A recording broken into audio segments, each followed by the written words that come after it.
Hold up.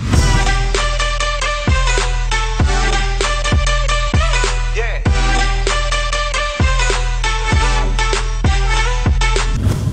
Yo, what is going on, guys? I'm Flipartist Orchard, and welcome back to a brand new video. Today we're going to be talking about the Call of Duty World War II campaign and how this will be the most realistic and hardest Call of Duty campaign to come in the franchise yet. New information has come out about the new campaign that will be played for World War II from interviews from Sledgehammer Games between Polygon and IGN. Typically, when you guys play a Call of Duty campaign, and this applies for even multiplayer mode, if you guys get shot at, become damaged, your screen will become red, or it will start to become red, and in some cases you'll even see blood splatter on the screen. But after being hit, you would normally hide behind cover for several seconds until your screen clears up, and then you'll head back in the battle, aiming down sights, killing your enemies and proceeding to the next objective. And also in situations when you need ammo, you would run the scavenger perk and pick up ammo from dead bodies, or get ammo by automatically picking up the same weapon you guys are using off the ground, or just picking up enemies' weapons. However, in the new World War II campaign mode, it's been confirmed that all of that goes out the window, because not only is Call of Duty going back to its roots by going boots on the ground, but Sledgehammer is taking it a step further and making the campaign as realistic as possible to really give you guys that war feel from the era we're heading into in November, World War II. In World War II campaign, you can't regenerate your health at all. You'll have to go and call over a medic to heal you, or drop med kits that you can use to heal on yourself. And aside from not being able to regenerate health, you also cannot pick up ammo off the ground or from dead bodies. You have to get ammo by calling in a support soldier to bring you ammo or drop ammo packs for you. And with this feature being placed into the campaign mode for World War II, it really gives off that realistic feel that every move you make and every bullet you choose to shoot will definitely count towards the long haul of the game in completing the missions and objectives. It has also been mentioned that each member in your squad in the campaign will take on different roles, have different abilities, meaning that someone will be a medic that can drop health packs for you, someone will be a support that can bring ammo packs for you, and more that haven't been mentioned yet. But those members in your team can actually die during your campaign, and if someone dies, it could really affect your progression towards a particular mission, although it hasn't been confirmed if when someone dies it will affect the mission or your whole campaign story. So if throughout your mission your medic happens to die, or the support soldier that provides you ammo dies, and you're still early in the mission, you could be looking at having a real struggle making it towards the completion of this mission. And with that said, thinking about the difficulty levels that campaign modes usually have for Call of Duty games, you have easy, normal, hard, insane, or realistic modes, and a lot of the achievements require you guys to play the campaign mode on the hardest difficulty. So if you're on the hardest difficulty, where pretty much 1 to 2 shots could kill you, imagine losing your medic or the ammo soldiers in the first 5 to 10 minutes of that mission, and this will easily make World War II one of the hardest campaigns yet in the Call of Duty franchise. Now, in terms of the campaign, squad members have different abilities that will help you out through missions, and we've seen something similar to this in another game, the Battlefield franchise. And in Battlefield, for those of you who aren't familiar with it or haven't played it, you can customize your class setups, and you can choose different kind of classes that can do different things. You can be an assault class that is equipped with an anti-vehicle weaponry that can destroy and disarm enemy armors and tanks and more. There's a medic class, which is pretty straightforward. You can drop med kits and heal teammates and even revive them using defibrillators.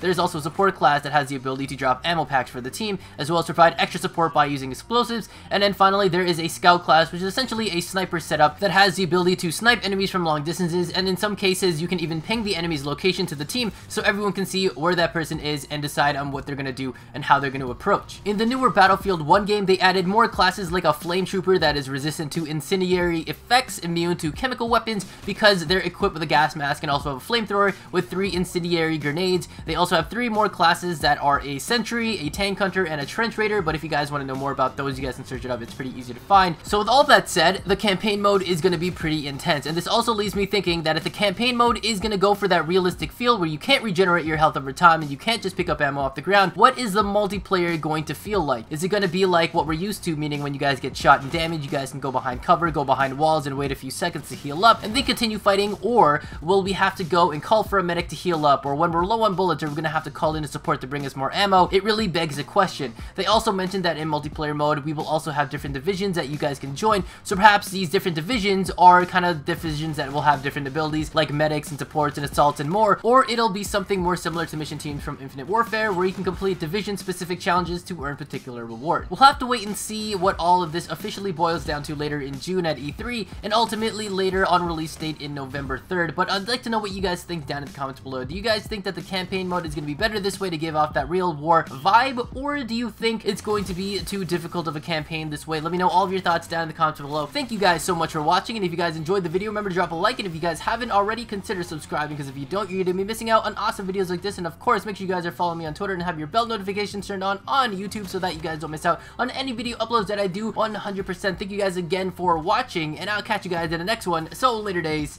and peace out.